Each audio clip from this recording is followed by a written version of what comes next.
Hello and welcome, FPL managers. Welcome to Ghono Football, and of course, we are back. We are back with Game Week 27. Game Week 26 এখনো চলতেছে, last match চলতেছে, of course. Not last match, sorry. Third last match. Tottenham is still playing with Fulham.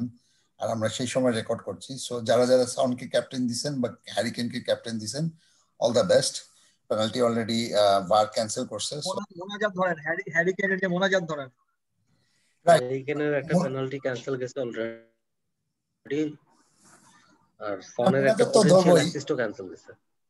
Right, exactly. তো ওই জন্যই বললাম যে মুনাজাত তো ধরবো। আসলে মুনাজাত কালকে থেকেই ধরছিলাম, যখন থেকে বার্নলি আর basically Aston Villa clean sheet গেছে, সো তখন থেকেই মুনাজাত ধরছি। মানুষজন না, ইনফ্যাক্ট ধরেন সেটা হলো ইয়ানাফসি ব্ল্যাঙ্ক আছে। ঠিক আছে। So anyway, welcome guys, and good to have you. And of course, the game week is going okay so far. Not great, jeta amra expect korchilam, but still better than before. But good to have you. Amra introduction korlam na, karon people probably know us already, those who keeps on watching us regularly. So let's not introduce ourselves. Let's direct. Two United fans versus two Liverpool fans. Right. Exactly. So two Manchester United fans and two Liverpool fans, and it's good to have those two rival fans, the Reds, coming in here. So good. Anyway, FPL managers, if you have not subscribed yet to our channel, please do subscribe. Ghono Football on YouTube, and of course, সমস্ত ধরনের update, price rise থেকে শুরু করে সমস্ত ধরনের injury থেকে শুরু করে ইনফরমেশন পাওয়ার জন্য do follow our Facebook and Twitter account, কারণ আমরা সেখানে রেগুলার আপডেট করছি। So do support us. Your support has been very valuable, and we would like to thank you for that. Right.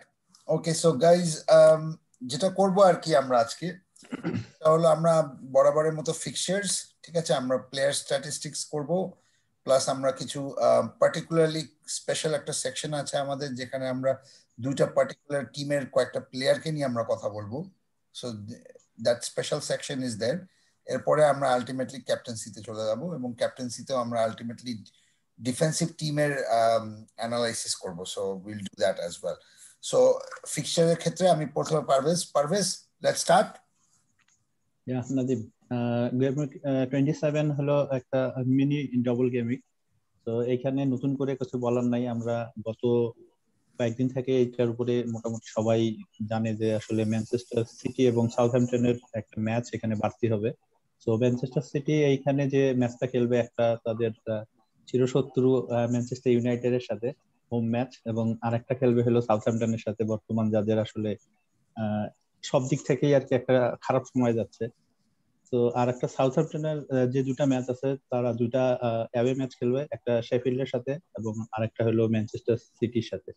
তো এই ম্যাচটাই হলো এক্সট্রা, যেখানে আমরা মোটামুটি দেখতে পাচ্ছি। এছাড়াও আমরা এই ফিকচারের মধ্যে যে টিমগুলো আসলে সিঙ্গেল গেমে আসলে একটা করে ম্যাচ খেলবে, সেখানেও কিন্তু ভালো কিছু ম্যাচ আছে, যেমন টটেনহাম ক্রিস্টাল। আর একটা ম্যাচ যদি দেখি, সবাই এই সময় লিভারপুলের দিকে একটু নজরটা অবশ্য হালকা করে দিছে, বাট আই থিঙ্ক লিভারপুল ফুলহ্যামের গেমটাও এরকমই একটা ম্যাচ হবে। প্লাস ওয়েস্ট হ্যাম লিডস এর সাথে খেলবে, আর্সেনাল বার্নের সাথে খেলবে। আর আমরা দেখতেছি যে আর্সেনাল ধীরে ধীরে আসলে তাদের ফর্মে ফিরতেছে, এবং তাদের সামনের দিকে ফিকচারও ভালো হচ্ছে।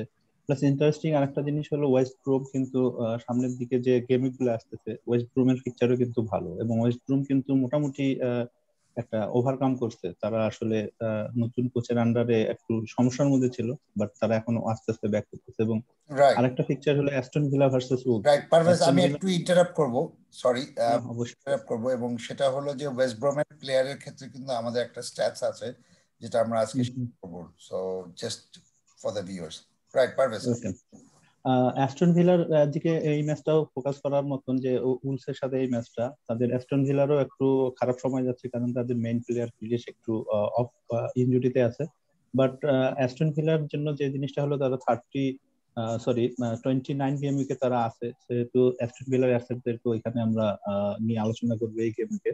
সো ফিকচার নিয়ে আসলে তেমন কোনো বলার নাই, মোটামুটি এইটাই ছিল আমার কাছে ফিকচার নিয়ে ডিসকাশন দিক। রাইট, অ্যাস্টন ভিলার যেহেতু প্লেয়ার গ্রিলিশের কথা বলছিস, এবং সেক্ষেত্রে আমি একটা ইনফরমেশন দিতে চাই। গ্রিলিশ 2019-এ আলটিমেটলি এরকম শিন ইনজুরিতে পড়ছিল, এবং সেই শিন ইনজুরির কারণে সে বেসিক্যালি 3 মাস ইনজুরিতে ছিল, 3 মাস। ডিন স্মিথের যেটা কাজ কারবার তখন ছিল সেটা হলো যে he will be back soon. He will be back soon. Probably little bit quicker than we expect. It is not that serious, but he will be back soon. But ultimately, so just keep that back of your mind. Something similar to Sean Dyche's touch and go. Exactly. So just FPL managers can just janano jonne je, like, you know, it's not going to be. I'm not expecting it to be soon. So until unless confirm news আমরা না পাওয়া পর্যন্ত আমার মনে হয় না গ্রিলিশকে আমাদের আসলে কনসিডার করা উচিত এখন এই মুহূর্তে। Anyway, defenders. So I have a bit of an interruption here. So do you think Aston Villa assets should be considered with Grealish being out, at least the attacking part? না, আমার মনে হয় না তাদের অ্যাটাকিং পার্টে কোনো সেরকম সমস্যা হচ্ছে। ক্রিয়েটিভিটি একটু স্লাইটলি ল্যাক আছে, বাট আমি যদি আমরা মিডফিল্ডে আমাদের একটা প্লেয়ার আছে যে আমরা যেটা দেখবো আলটিমেটলি এমন না যে we will look at El Ghazi, ঠিক আছে, in the midfield, and you will see that, you know, there is slight difference here. So সেই ক্ষেত্রে আমাদের আসলে একটু নতুন করে চিন্তা ভাবনা করা উচিত। নট লাইক ওকে গ্রিলিশ নাই দেখে পুরোপুরি বাদ দিলাম, I mean that will be a very wrong policy আর কি। That I think that will be a very wrong policy, but anyway, moving on. Okay, so ডিফেন্ডারদের মধ্যে যদি লাস্ট 6 ম্যাচের একটা কম্পারিজন করা যায়, তো আমার মনে হয় যে সবচেয়ে বেস্ট পারফরম্যান্স হচ্ছে গিয়ে ব্রাইটনের এখন পর্যন্ত। ব্রাইটনের দুইটা প্লেয়ার অলরেডি খুবই ভালো খেলছে এবং খুবই পজিটিভলি পয়েন্টস দিচ্ছে আর কি ডিফেন্সিভলি। এর মধ্যে একজন হচ্ছে গিয়ে ভেল্টম্যান এন্ড দেন ডাঙ্ক। এই দুইটা প্লেয়ারই খুবই প্রমিজিং এবং প্রাইস পয়েন্টের দিক থেকে খুবই অ্যাচিভেবল। যেখানে হচ্ছে সিটি ডাবল আপের জন্য আমাদের 6 মিলিয়ন 12 মিলিয়ন লাগছে, সেখানে এরকম চিপ প্লেয়ার থাকাটা খুবই জরুরি আপাতত এফপিএল পয়েন্ট অফ ভিউ থেকে। তো আমি যদি জাস্ট 6 মিলিয়ন না, 5 million 5.1 million, so still above Beltman and Dunk, both of them. So just যদি আমি একটু 6 মিলিয়ন তাও রাখি ভাই, 7 মিলিয়ন ডিফেন্ডার একটু যখন 1 পয়েন্ট দেয় একটু বুকে বেশি লাগে না। 7 মিলিয়নের যে কয়টা প্লেয়ার আছে এখন মনে হয় কেউই তাদেরকে ওন করছে না, খুবই কম ওনারশিপ। আলেকজান্ডার আর্নল্ড, রবার্টসন, কাউকে আসলে তেমন কেউ ওন করছে না। এবং আমরা যদি স্ট্যাটের দিক থেকে দেখি এই লিস্টে তাদের নামও নাই। তো লাস্ট 6 গেমসে আসলে 7 মিলিয়নের কোনো ডিফেন্ডার ভালো খেলছে না। এবং এই সিজনে আমার মনে হয় অ্যাবভ 6 মিলিয়ন খুব কম প্লেয়ারই হচ্ছে গিয়ে আসলে উপরের দিকে পয়েন্টস হোল্ড করছে। Anyway, who's Robertson and who's Trent Alexander-Arnold, by the way? আমি চিনি না, আমি সরি, আমি এপিএল খেলি, so I really don't know. আমরা যে ওরা 2020 এ রিটায়ার ডিফেন্ডার নেয়ার সময় আমার ওই বারটা ওই পর্যন্ত যায় না, মানে আমার ট্রান্সফারের বারটা ওই পর্যন্ত যায় না আর কি। Anyway, let's not talk about 7 million defenders. Those are very expensive, pricey people. Some elites who have fallen to their level. God knows, I don't know where. But anyway, okay, whatever, they will be back again. I guess so. They will be back again.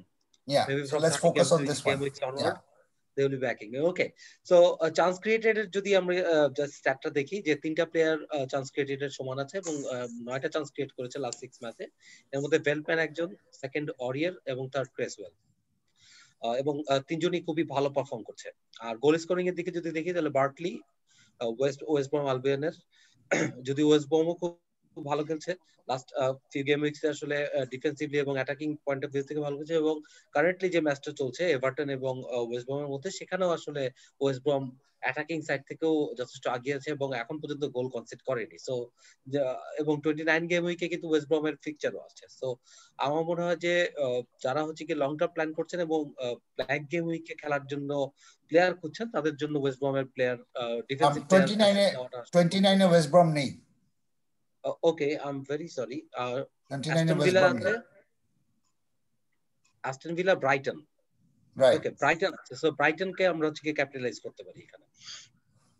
আর দেন যদি আমরা যাই assist পটেনশিয়ালের দিকে, 2টা player এখানে এই লিস্টে আছে যারা হচ্ছে কি অ্যাসিস্ট করেছেন 2টা করে, একজন রেগুলিয়ন এবং সেকেন্ড হচ্ছে ক্রেসওয়েল।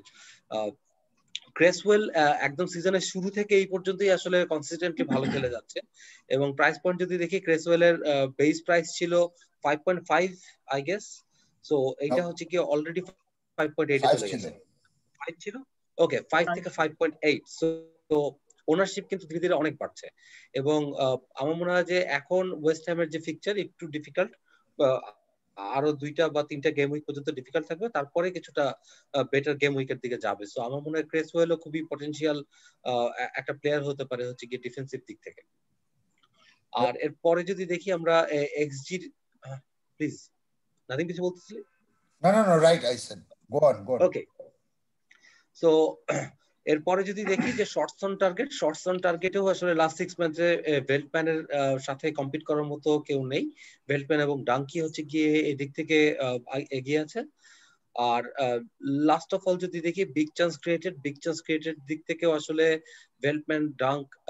ভেল্টম্যান এবং রেগুলিয়ন 2টা করে চান্স ক্রিয়েট করেছে এবং অরিয়ের এবং ক্রেসওয়েল 3টা করে চান্স ক্রিয়েট করেছে। সো এখানে যে কয়েকটা প্লেয়ার সাজেস্ট করেছে, সো আমার দিক থেকে আসলে ভেল্টম্যান অথবা ডাঙ্কের মধ্যে যে কোনো একজনকে রাখাটা আমার মনে হয় যে essential.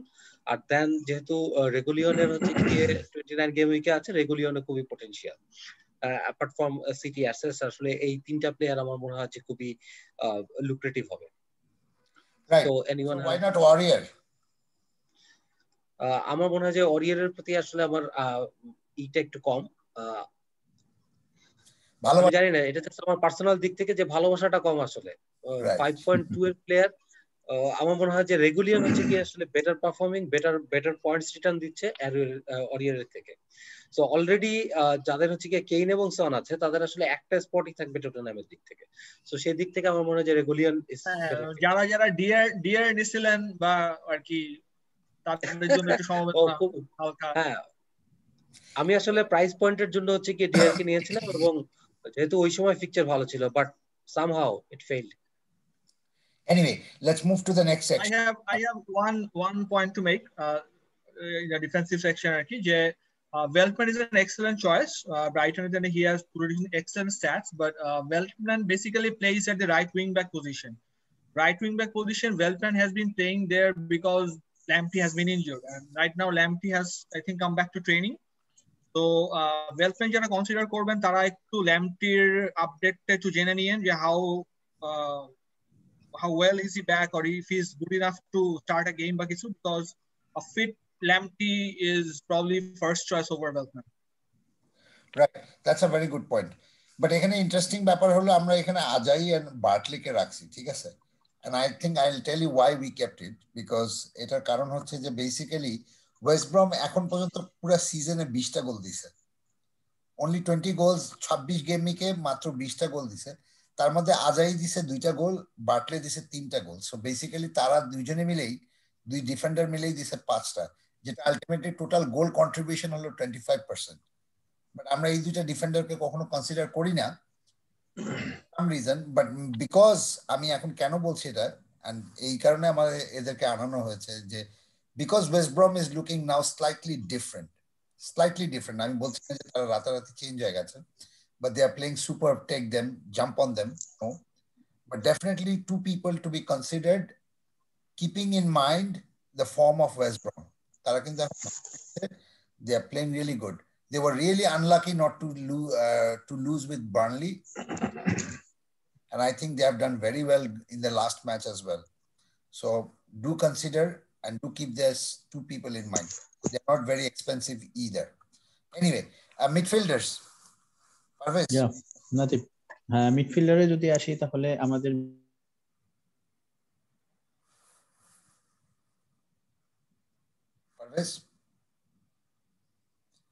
I think we lost him. I think connection dropped. Right. Shall we do forwards first? Yeah, let's do the forward first then. Yeah. 1-2 তার এক্সজি, এবং তার গোল অ্যাটেম্প্ট হলো 26টা। One second, পারভেজ, তোর রিসেপশন হচ্ছিল, সো আমরা তোকে কোনোভাবেই শুনতে পাচ্ছিলাম না। তো স্ক্রিনে এখন পাচ্ছি আমরা, সো তোকে বেসিক্যালি শুরু করে প্রথম থেকে বলতে হবে আর কি কথাটা। হ্যাঁ, অবশ্যই না। আমি যদি প্রথম থেকেই আসি তাহলে এখানে প্রথমেই হলো আমরা মো সালার কথা যদি বলি, যে মো সালা আমাদের লিস্টে থাকার মেইন কারণ হলো মো সালা কিন্তু এখনো এক্সজিটা কিন্তু অনেক ভালো, তার 4.12 তার এক্সজি, এবং তার আর একটা জিনিস হলো তার গোল অ্যাটেম্প কিন্তু সে এখন পর্যন্ত আমরা যদি লিস্টে দেখি তাহলে 20টা গোল অ্যাটেম্প করছে, যার 16টাই হলো ইনবক্স অ্যাটেম্প। তো এবং তার মিনিট পার অ্যাটেম্পও কিন্তু অনেক ভালো, 27 মিনিট পর সে একটা অ্যাটেম্প করতেছে। আর একটা জিনিস হইলো এখানে আমরা যদি দেখি যে ম্যানচেস্টার সিটির যে দুইটা অ্যাসেট কে আমরা দেখতে পাচ্ছি, গ্যান্ডুগান এবং ডি ব্রুইন, যারা আসলে এই গেমিংয়ের একটা অন্যতম বেটার খেলোয়াড় হিসেবে প্রুভ হবে। সেখানে আমরা গান্ডুগানের স্ট্যাটটা যদি দেখি, তাহলে গান্ডুগানের স্ট্যাটটা কিন্তু এক্সজি এবং এক্সএ, অর্থাৎ এক্সপেক্টেড অ্যাসিস্ট এবং এক্সপেক্টেড গোল, এই দুইটাই কিন্তু তার অনেক ভালো। 3.64 হলো তার এক্সজি এবং 1.26 তার হলো এক্সএ। সো এই জিনিসগুলা যদি মাথায় রাখি, তাহলে গান্ডুগান খুবই একটা এসেনশিয়াল প্লেয়ার হয়ে যাবে এই গেমিংয়ের জন্য, বিকজ ডবল গেমিং। বা ডিব্রুইনের যে জিনিসটা আমরা এখানে দেখতেছি, যে ডিব্রুইনের কিন্তু মিনিট পার অ্যাটেম্প্ট, সে কিন্তু এখনো তার লাস্ট যে 6 গেমিংয়ের স্টাডে আমরা দেখতে পাচ্ছি যে সে কিন্তু প্রতি 25 মিনিট, অর্থাৎ 25-25.5 মিনিট পর পর একটা করে অ্যাটেম্প্ট নিচ্ছে। সো এইটা হলো ডিব্রুইনের জন্য খুবই ইম্পর্টেন্ট, এবং ডিব্রুইন কিন্তু এখন অনেক কম ওনারশিপের একজন player. So kindly slightly differential, আমি বলবো না যে একদম হেভি ডিফারেন্সিয়াল, বাট সে কিন্তু মনে করেন টপ প্লেয়ারদের মধ্যে একজন ডিফারেন্সিয়াল। তারপরে যদি আমি আসি যে অ্যাস্টন ভিলার যে অ্যাসেটটার কথা বলতেছি, সেটা হলো ব্রাটন ট্রাওরে এবং এল গাজি। এল গাজিকে আমি এই কারণেই বলতেছি যে এল গাজি কিন্তু স্ট্যাট ওয়াইজ তেমন একটা সুবিধা না করতে পারলেও, স্ট্যাটে যদি তার আমি গোল অ্যাটেম্পটা দেখি এবং ইনবক্স অ্যাটেম্পটা দেখি, সে কিন্তু খুব একটা বেশি ম্যাচ খেলে নেই, বাট তারপরও কিন্তু তার 7টা গোল অ্যাটেম্প করছে এবং তার মধ্যে 3টে ইনবক্স অ্যাটেম্প, যেটা আসলে খুবই চোখে পড়ার মতন। এবং আর দুইটা প্লেয়ারের কথা বলবো, সেটা হলো আমি টটেনহ্যাম স্পার্সের। টটেনহ্যামের যে জিনিসটা আমরা দেখতেছি সেটা হলো সন। সন কিন্তু অনেকদিন থেকেই সবাই মাঠের খেলা দেখতেছে যে সে ফর্মে নাই, বাট স্ট্যাটে কিন্তু তার এক্স এ যেটা আমরা দেখতেছি, এক্সপেক্টেড গোল, সেটা কিন্তু অনেক ভালো, 2.02। অর্থাৎ এই যতগুলা আমরা মিডফিল্ডার দেখতেছি, সনের মতন কারো এক্সপেক্টেড গোল ইনভলভমেন্ট কারো কিন্তু নাই। অ্যাসিস্ট, এবং তার চান্স ক্রিয়েটেডও কিন্তু অনেকগুলা, 16টা চান্স ক্রিয়েট করছে এবং বিগ চান্স ক্রিয়েট করছে তার মধ্যে 3টা। অর্থাৎ বিগ চান্স ক্রিয়েটেডের ক্ষেত্রেও কিন্তু এইখানে লিস্টের যতগুলা মিডফিল্ডার আমরা দেখতেছি তার মধ্যে কিন্তু টপে হলো সন। তার সাথে সাথে আমি আরেকটা প্লেয়ারের দিকে চোখ দিয়ে চলে যাচ্ছে এই বিগ চান্স ক্রিয়েটারের ক্ষেত্রে, সেটা হলো ম্যাথিউস প্যারেরা, ওয়েস্ট ব্রুম, যেটা আসলে আমরা ডিফেন্সিভ ইয়া থেকে নাদিমদের কাছে জানতে পারছি যে ওয়েস্ট ব্রুম কিন্তু স্লাইটলি আস্তে আস্তে চেঞ্জ হয়ে যাচ্ছে। সো ম্যাথিউস প্যারেরা এই গেমকে যেহেতু নিউক্যাসলের সাথে খেলা আছে, সে একটা আসলে ডিফারেন্সিয়াল পিক হইতে পারে। যদি যেহেতু এই গেমকে বার্নস এর মতন একজন ইম্পর্টেন্ট প্লেয়ার, যাকে অনেকটা লং টাইম পিক করছিল সবাই, বাট এই মুহূর্তে বার্নস ইনজুরির কারণে বার্নস এখন মোটামুটি আউট। সো এই জায়গাটাতে আসলে যাদের মানি প্রবলেম আছে, তারা এই ধরনের প্লেয়ারের কাছে যায় কিন্তু একটা ডিফারেন্ট কিছু করতে পারে তার টিমের জন্য, র্যাঙ্ককে আপ করার জন্য বা বিভিন্ন ইয়ার করার জন্য এইসব প্লেয়ারকে তারা নিতে পারে। ইভেন লিঙ্গার্ডের কথা আমি বলবো, লিঙ্গার্ড কিন্তু দারুণ ফর্মে আছে। তার শট অন টার্গেট আমরা যদি দেখি, সে 9টা শট অন টার্গেট করছে এখন পর্যন্ত, which is very good, এবং ইন গোল অ্যাটেম্প্ট এটাও কিন্তু অনেক ভালো। সো বেসিক্যালি লিঙ্গার্ডের আরেকটা চোখে পড়ার মতন জিনিস হলো মিনিট পার অ্যাটেম্প্ট। সে কিন্তু খুব 27 মিনিট পর পরই একটা অ্যাটেম্প্ট করতেছে, যেটা আসলে লিঙ্গার্ডের মতন একদম এরকম চিপ প্লেয়ারের কাছ থেকে আসলে খুবই দুর্লভ একটা ব্যাপার।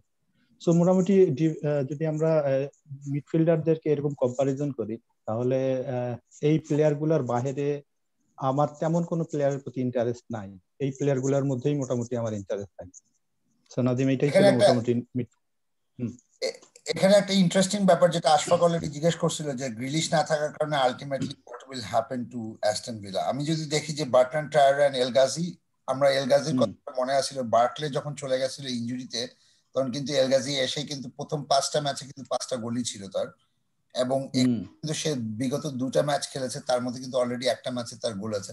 প্রথম ম্যাচটাতে তাকে একটু অফ ফর্ম লাগছিল, একটু অফ টিউনড মনে হচ্ছিল, বাট সেকেন্ড ম্যাচে কিন্তু he was looking much sharper.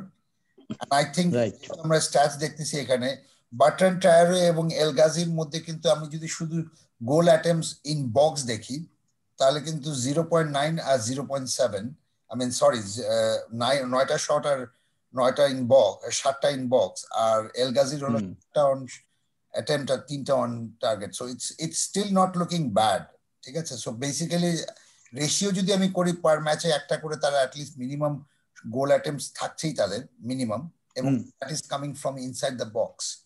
I think that makes very strong. এবং গতকালকে যে ম্যাচটা ছিল, সেটা কিন্তু আসলে আমি মনে করি যে অ্যাস্টন ভিলা খুবই আনলাকি একটা টিম ছিল। এখানে খুব ভালো রকমের সেভ করছে অপোনেন্ট টিমের গোলকিপার, এবং এখানে এল গাজি এবং ওয়াটকিন্সের মতন প্লেয়াররা যথেষ্ট সুযোগ পাইছিল না। Right. Okay, so between them, El Ghazi would be the better choice, I think, because he's cheaper. Second of all, he's also on penalties, so that's an advantage. That's an advantage for El Ghazi. এখানে আমি just last একটা জিনিস add করতে যাচ্ছি যে people who are considering Lingard একটু মাথায় রাখবেন যে West Ham plays United next, R Lingard is unavailable against United because being a parent club, so it's basically a blank game week for him. So jara Lingard transfer in করবেন বা considering him এটা একটু মাথায় রাখবেন। আর last যেটা জিনিস মনে হয় আপনি দেখছেন তো এটা রাইট যে shots on target Lingard, shots on target Salah, Lingard Salah, জানি এটা আপনার একটু মানতে কষ্ট হচ্ছে, আসলে হ্যাঁ মানতে কষ্ট হচ্ছে, কিন্তু that is a very interesting point. কিন্তু এখন আর ম্যানচেস্টারে খেলে না। আমার মনে হয় যে ম্যানচেস্টার ছাড়ার পরে লিঙ্গার্ড আসলে তার আসল পটেনশিয়াল দেখাচ্ছে। হয় হচ্ছে কি আসলে লিঙ্গার্ডের মতো প্লেয়ারকে আসলে ম্যানচেস্টার আমরা পাখিদের পাখা দিতে পারে না আসলে। আমরা উঠতে দেই ভাই, আমরা লোনে যাওয়াটাকে মানে ম্যানচেস্টার এতটাই খারাপ টিম যে এত ভালো একটা প্লেয়ার ওখানে থাকার পরেও খেলতে পারতেছিল না। হ্যাঁ, বাট লোনে ম্যানেজমেন্টের সমস্যা, লোনে ম্যানেজমেন্টের সমস্যা, কোচের সমস্যা, টিমের প্লেয়ারদের সমস্যা।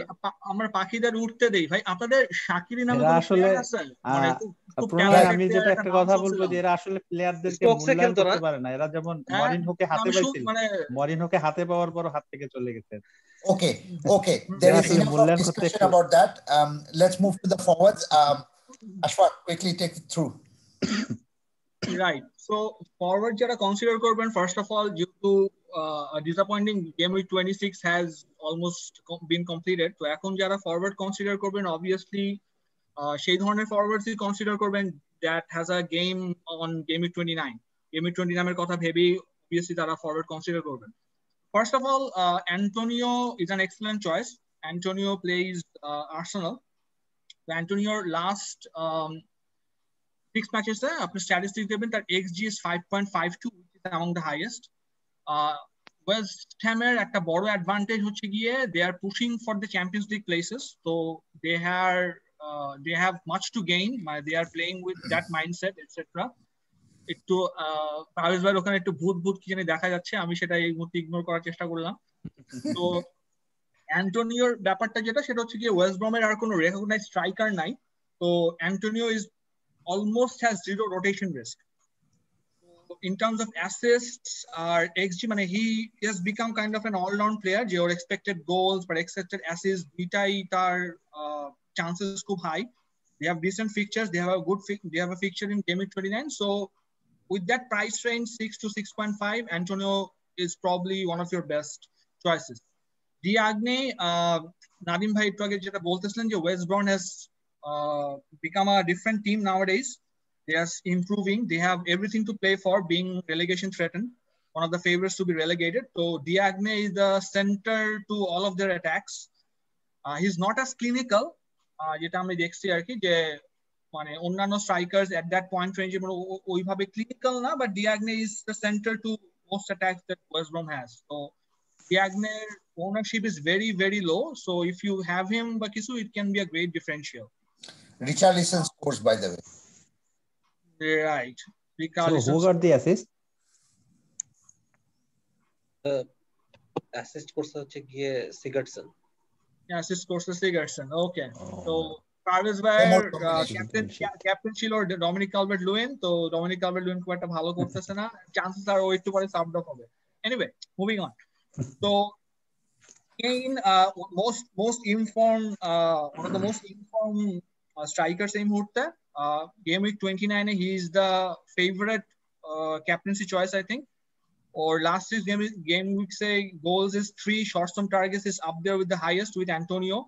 Attempts in the box is তার ধারে কাছে আপনারা দেখবেন যে কেউ নাই, chances created ধারে or a striker ধারে কাছে কেউ নাই, minutes per attempt system is again the best. So if you are planning to, if you don't have Kane, if you are planning to get Kane, this is the best time because he is probably the best captaincy choice for game week 29 and 28 probably. Lacazette, it's a differential choice. I would personally go for Aubameyang because Aubameyang uses penalties, very low ownership. Nadim bhai consider korteche already, tar dari chulkano dekhe ami bujhtechi. So Aubameyang over Lacazette for me. Ings is a tricky choice because Southampton hoche giye form ekটু decline, but they do have a double game week next week. Ings, I think personally, from Ings' points of view, I think he's still trying to get into the Euro team. So he has a point to prove. Provided he can fit, he's one of the best finishers in the Premier League right now.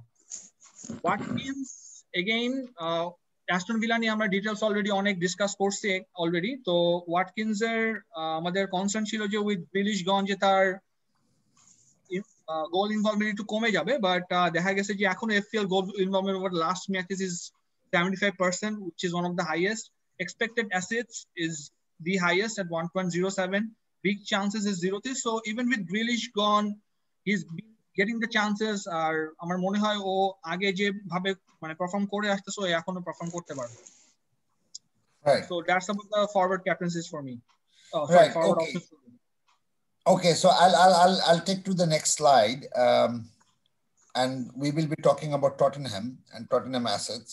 কারণ basically আমরা Kane and Son পুরো season থেকে game week 2 থেকে বলে আসতেছি Son and Kane. But last game week এবং তার আগে যদি যারা ইউরোপা দেখে বা যারা চ্যাম্পিয়ন্স লিগ দেখে তারা হয়তো খেয়াল করছে অলরেডি যে Bale is been playing very well, এবং গত গেম উইকে তো এই গেম উইকে তো অলরেডি সে দুটো গোলও করেছে, এবং একজন পপুলার খুবই রিনাউন্ড একজন এফপিএল ম্যানেজার, সে অবশ্য ট্রিপল ক্যাপ্টেন দিয়েছিল, so he is already flying high. So anyway, but so সেটাকে আসলে আমরা কনসিডার করার জন্য আমি যেটা দেখছি যে এখানে জাস্ট একটা কম্প্যারিজন হচ্ছে আর কি, basically Kane and Son over the last 4 matches, Kane, Son and Bale. So interesting thing হলো কেন এন্ড বেল অফকোর্স দুইজনে দুটা গোল করছে, Son is still kind of low. গোলের ক্ষেত্রে সনের পোটেনশিয়ালটা এখন কমে গেছে, because Son is still not playing up there যেখানে সে খেলতেছিল। এটা একটা পার্টিকুলার কারণ আছে, সেটা হলো যে বেল আসার পরে আলটিমেটলি কেন হ্যাজ মুভড আপ। সো কেন এখন টিপিক্যালি পজিশন 9 নাম্বার 9 পজিশনেই খেলছে, সো যার কারণে আজকে কেনের অত পপুলারিটি এখন অনেক বেশি। অ্যাসিস্টের ক্ষেত্রে আবার দেখা যাচ্ছে যে সন হ্যাজ ইনক্রিজ, সো সেই ক্ষেত্রে আবার তাকে দেখা যাচ্ছে। বাট আমি যদি বলি যে লাস্ট 4 ম্যাচেস এর ক্ষেত্রে যদি আমি কেন, বেল এন্ড সনকে কম্পেয়ার করি, লুক এট বেল, সনের চেয়ে কম্পারেটিভলি তার গোল অ্যাটেম্পটস বেশি, shot on target same, shot inside the box Bale সনের চেয়ে বেশি, চান্সেস ক্রিয়েটেড এর ক্ষেত্রে একটু কম আছে of course, but big chances again same, and minutes per goal attempts in the box, Gareth Bale 38.8. Interesting ব্যাপার হলো যে আমি নিচে আমাদের যদি যে স্লাইডটা দেখছি ডান দিকে বাম দিকে, সেটাতে আমরা দেখতে পাচ্ছি যে সন এন্ড কেনের ওনারশিপ বেসিক্যালি এক একজনের, সনের ওনারশিপ হলো 57.76 আর কেনের হলো 34.96। সো দুইজনেই যদি আমাদের টিমে থেকে থাকে, তাদের কম্বাইন্ড ওনারশিপ ওভারঅল ম্যানেজার্সদের মধ্যে 20.88% ম্যানেজার্সরা দুজনকেই ওন করে। বাট ইন্টারেস্টিং ব্যাপার হলো যখন এখানে বেলকে অ্যাড করা হচ্ছে, then it becomes slightly different. Look at it, the above combination is owned by 0.06% in the overall sample, so that is huge differential. Now Bale is making a case for yourself. Is it time to consider Bale? I leave that discussion to you. If you're asking me what's my decision, you probably know it, what's going to happen, right? But anyway. So Bale, our primary concern regarding Bale is obviously his fitness issues, because Mourinho, match 2 match ago বলছিল যে Bale is not fit enough to play consecutive games. আপনি এই ম্যাচটাতেও দেখবেন যে Bale was substituted in the 67th minute. So I think Mourinho still has concerns over his fitness and his ability to play consecutive games over a very short period of time. I'm happy to get him over 60 minutes in every game and get this sort of stats and the goals. I'm happy. I don't need him more than 60 minutes, to be honest. Fair enough. Best captains. So captaincy, I'm going to cover this. So captaincy, obviously, আমাদের first choice থাকবে যে regarding the captains হচ্ছে কি যাদের double game week আছে next week A, both City and Southampton. So first off is Gundogan, his form, আমি এর আগের কয়েকটা শোতে অলরেডি বলছি যে he is almost undroppable. Or XG is up there with the highest goals over the last 6 matches is 4. So with his price point in the 6 million range, he is an excellent choice. You can't go wrong with him. Kane primarily has been chosen because of its latest stats and because of his opponent, which is Crystal Palace. Crystal Palace also has surprised us every week with 2 back-to-back clean sheets, but we expect Kane to score.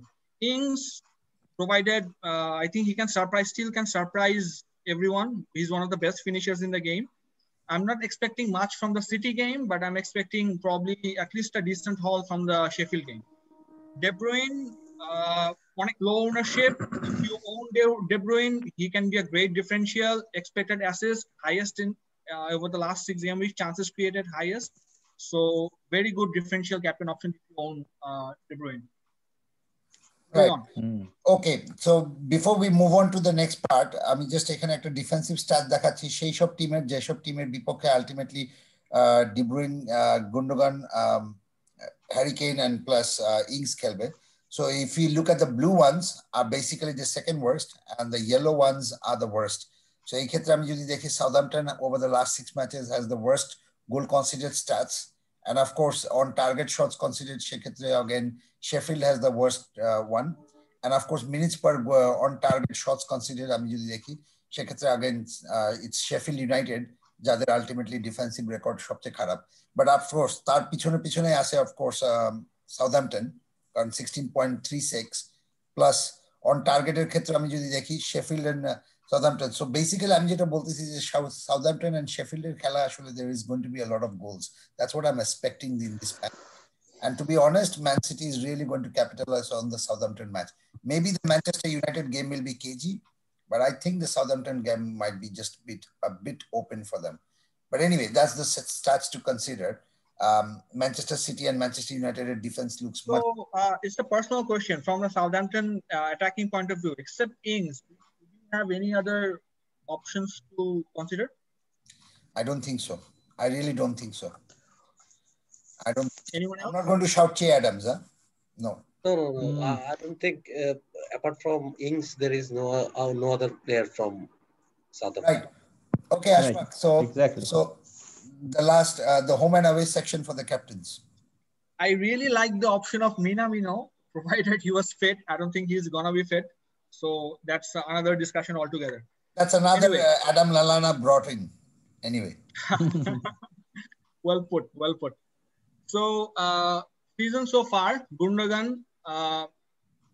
আপনারা যদি তার stats দেখেন বা কিছু, already 14 returns from only 21 games. So that's an astonishing return provided given his price point. So Gundogan with his form is already a consideration for player of the season. I have a feeling he will provided because he was benched the last game. He has a very good chance to play both games. Even if he's benched, আমরা দেখছি যে he comes on and can provide an assist or a goal to someone. So Gundogan, being captain, you can't really go wrong with him. Season so far, Harry Kane and Abar, astonishing stats with 23 games. He already has 25 attacking returns. Expected goals, expected assists, is up there with, he's one of the best in Europe with his current form. So he has an easy fixture against Crystal Palace. Well, easy in theory. So we can also expect a good return from him. Finally, Danny Ings আমরা একটু আগে Sheffield নিয়ে বললাম যে Sheffield আর সিটির এগেইনস্টে যে খেলা, still can surprise everyone. He has a modest record so far with 11 returns from his 21 games. That is modest in terms of his capability, but again, provided he can prove his fitness, I think he can surprise everyone because I think he's still trying to get into the Euro England squad. De Bruyne, expected goals, fantastic. Expected assists, one of the best in the league. Attacking returns is 14. So De Bruyne, injury থেকে ফেরার পরে, I think has been consistent in terms of chances created or expected assists. Very low ownership. So if you own De Bruyne, he can be he can be a very good differential captaincy option. So if anyone else, any other captaincy to consider, can discuss as well.